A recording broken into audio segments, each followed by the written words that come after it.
So this person donated her brain, and I use it for a lot of science outreach programs in the community.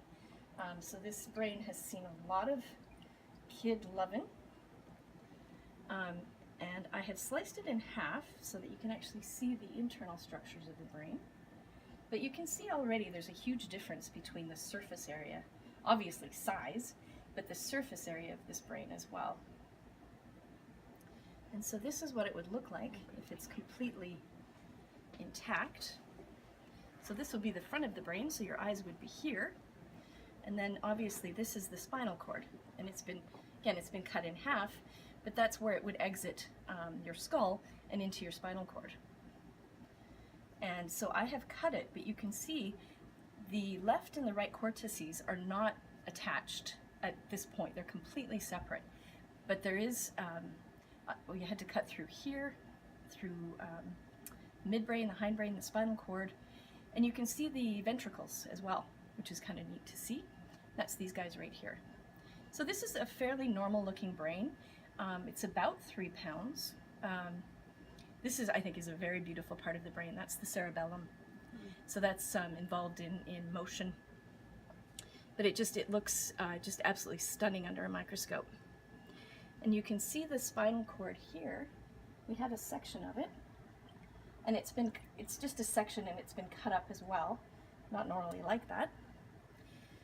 But you can see the spinal cord here, and you can see the tracks. It looks like a little butterfly, a little white butterfly in the spinal cord, and those are all the tracks. And you'll see here, this is where all the axons come out from the spinal cord to innervate certain sections of your body. And this region here, this is actually what's really interesting. It's called the cauda equina, and this is kind of pretty much right at your tailbone. And what happens here is you get a lot of these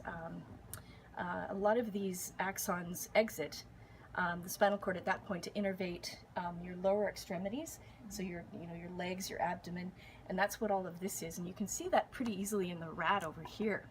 And it's just sort of that fluffy thing at the bottom. That's the rat's cauda equina.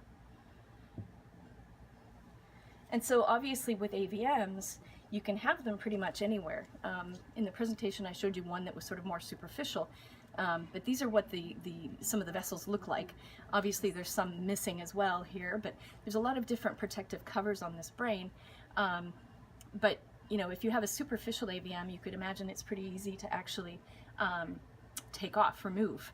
But if it's very deep in some of these really key structures here, where a slip means loss of life or loss of some very important functions, you're less reluctant to go in there.